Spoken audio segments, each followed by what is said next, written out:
Good afternoon, good evening.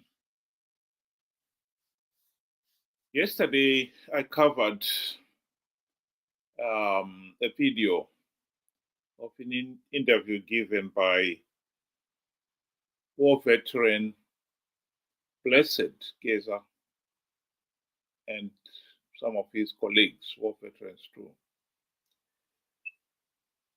Turns out there is the authentic War Veteran Association.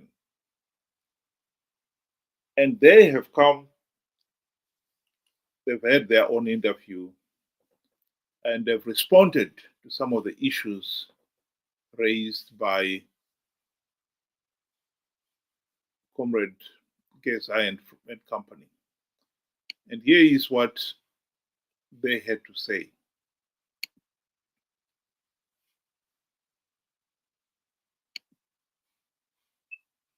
Just a summary, well, a clip of what they had to say. A country is not just supreme law of the land, but also provides national bearing, which guides a country navigating sometimes treacherous global environment. Any adjustment to this bearing, no matter how small, has far-reaching consequences for the nation and its relations with the international community. We believe any adjustment to the Constitution should be contemplated only when failure to adjust would hinder national progress. Therefore, the first point of call would be to identify the problem that, if not attended to constitutionality, would impede national progress. So we are asking ourselves, what made it or what necessitated the ruling party to want to amend the Constitution? That's where we would want to know. The need to extend President Mnangagwa's term of office to 2030 or beyond cannot be viewed as a national problem at all. The Revolutionary Party identified the need for him to complete projects he started to legitimize the term extension, but in actual fact, that rationality is an indictment to the party's succession process management.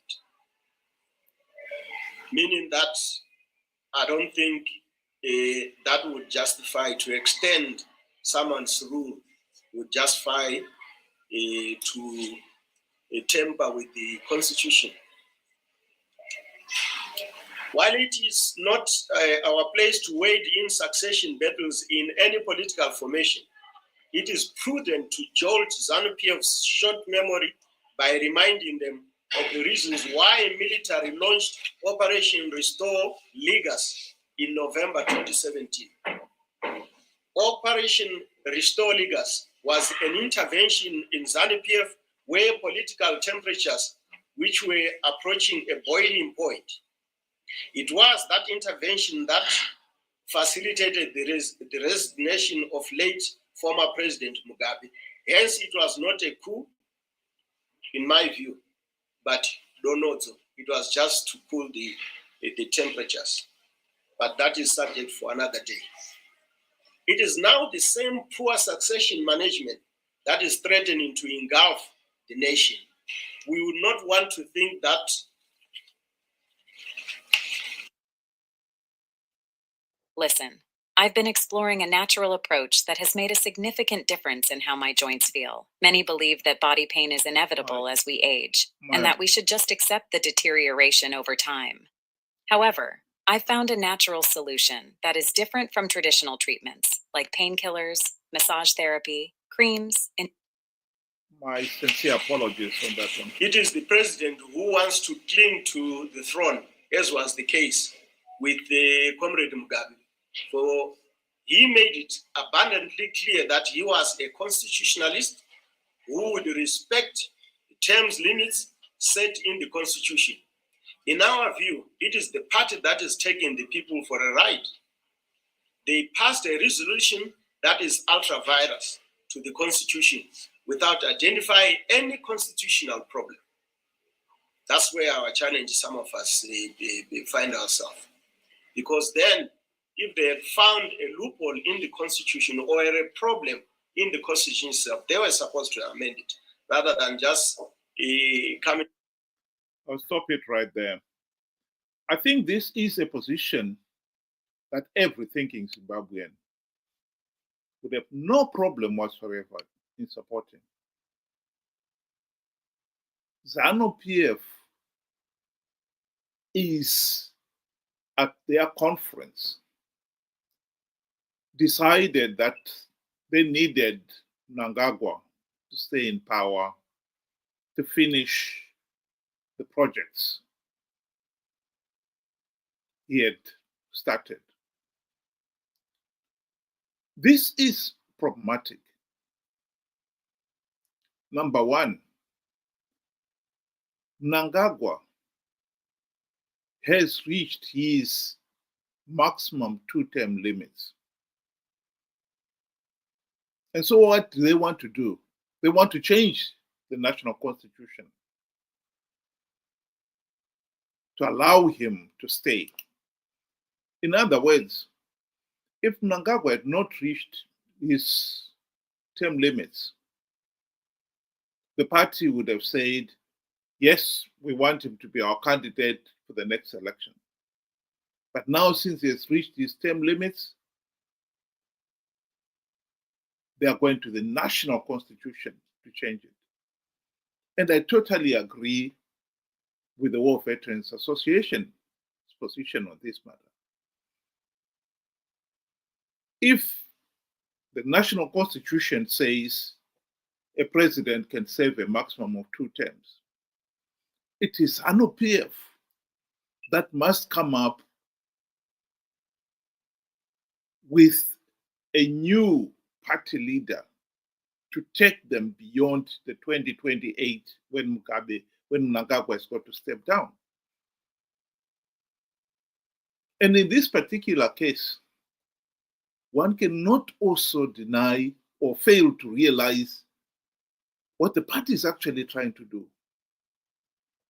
By amending the constitution, what they are saying there is they will amend the constitution in such a way, not just to give Mnangagwa another 2 years,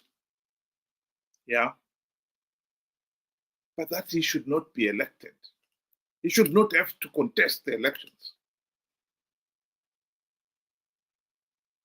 This is not what the Americans were proposing the other day, that a serving president in America should be allowed to serve a 3rd term. What they were not saying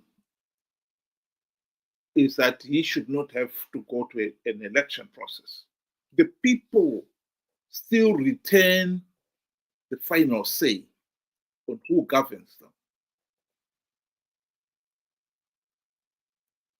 He or she has got to go through the electoral process.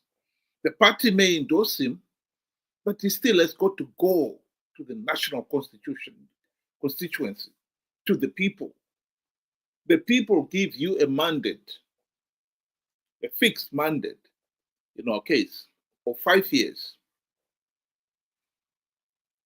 If they give you another further mandate of 5 years, even if we change the constitution, Mnangagwa would not automatically continue beyond 2028. He still will have to go through the elections. And that is a hurdle that Zanu PF is proposing to avoid. The amendment they are proposing here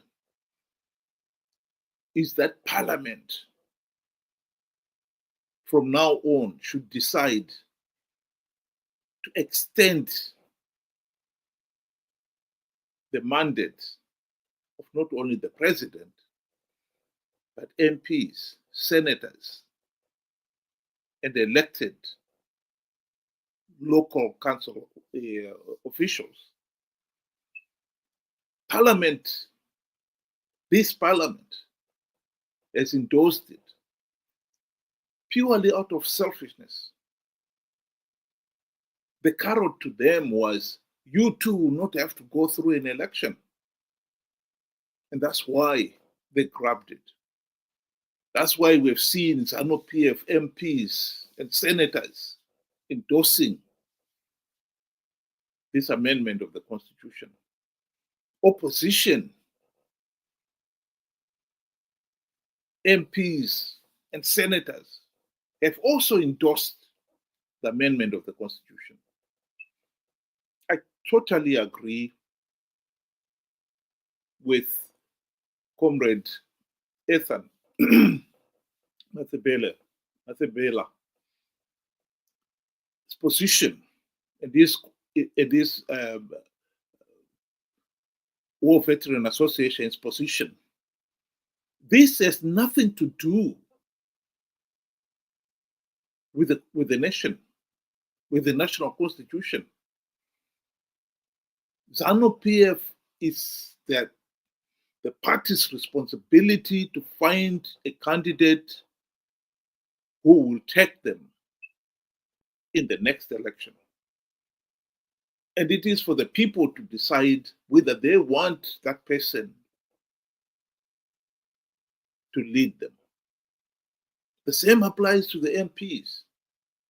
The same applies to the senators. The very idea that once elected into office,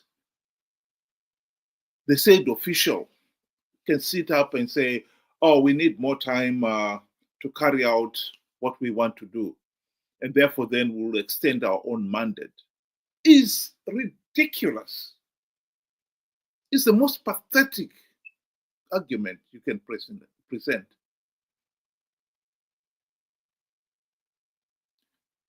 What I like about this War Veteran Association's position is that they are addressing the national issues without taking a partisan view of it. That is totally different from what we saw yesterday from comrade Blessed Geza and his colleagues. They were pushing a purely Zanu PF faction position.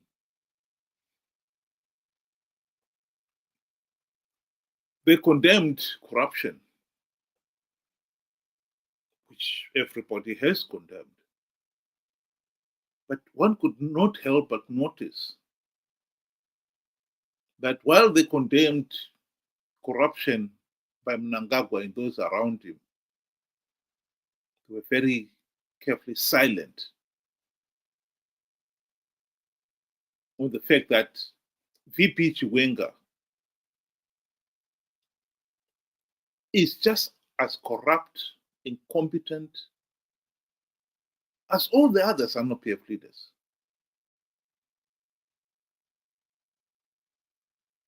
Why were they silent about that? While they condemned Mnangagwa's attempt to alter the constitution, they were particularly silent on the fact that when Zanu PF blatantly rigged the elections, carried out the military coup of 2017, etc., it was okay. It was not okay. And on a number of occasions, Blessed Geza has made it abundantly clear that they would like Mnangagwa to stop this Agenda 2030 purely because they want Mnangagwa, VP Chiwenga, to have a crack at the leadership of the party.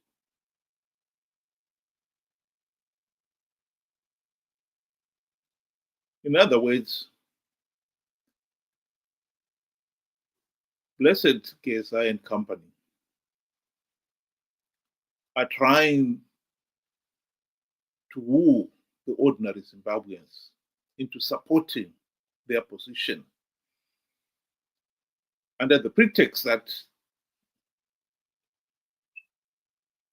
their candidate, VP Chiwenga, is not corrupt and is going to fight corruption.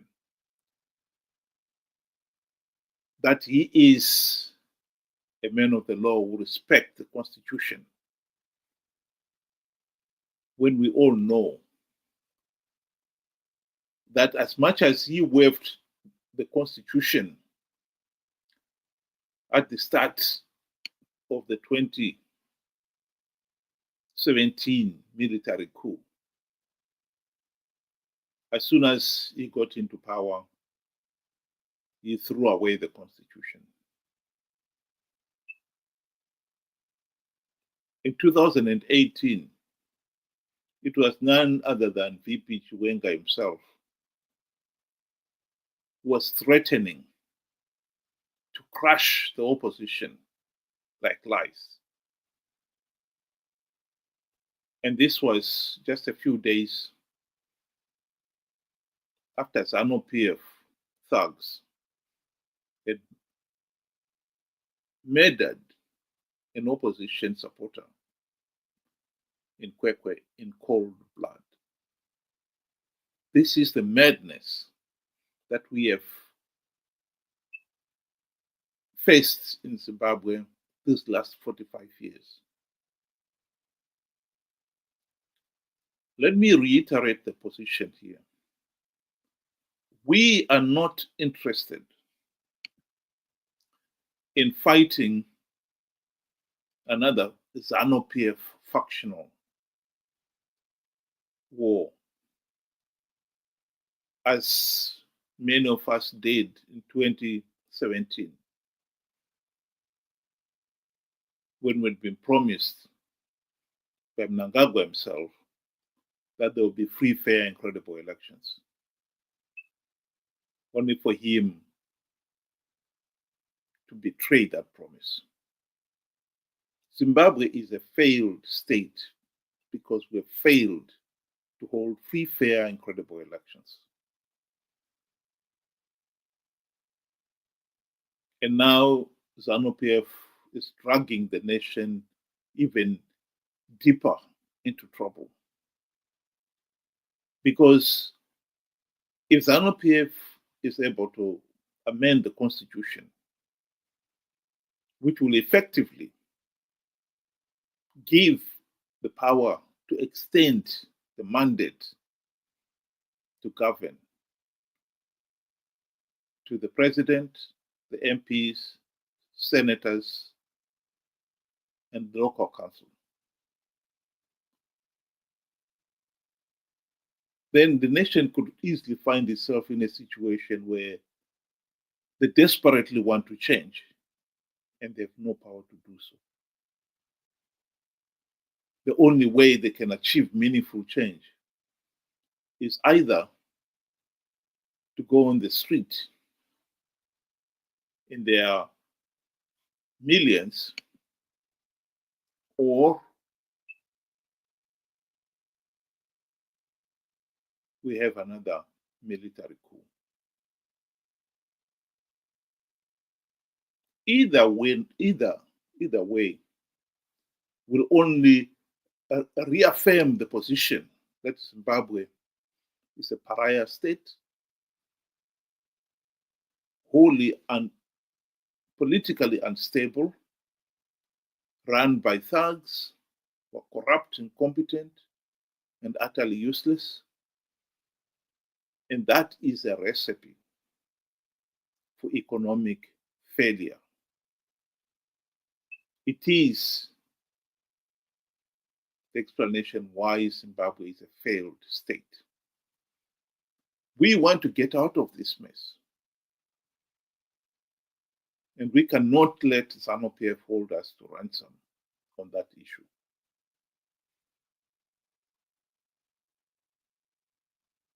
I reiterate, I endorse Comrade Ethan War Veteran Association position that Zanu PF should not tamper with Zimbabwe's constitution for the purposes of getting round their own factional agenda. Zanu PF has got a problem, a succession problem. And we also know that Mnangagwa has got his dynasty ambition. And now they're trying to change the constitution to facilitate that. That is what we must stand up and fight against. If Zanu PF is allowed to go to a referendum, I think we can all say that they will rig. If they have rigged the 2023 elections, the 2018 elections, rigging a referendum is much easier. And yet, this referendum will have even greater ramifications than a normal election. Zanu PF rigged the 2023 elections to give themselves a 5-year mandate. If they rig the referendum, they will now be able to extend that 5-year mandate initially to 7 years. But they can extend it further. The sky is the limit. The importance of this referendum, that Zanu PF should not rig and get away with it, cannot be overemphasized.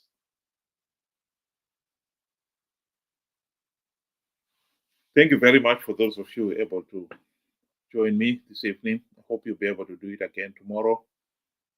6 o'clock UK time, 8 o'clock Zimbabwean time. Have a good day.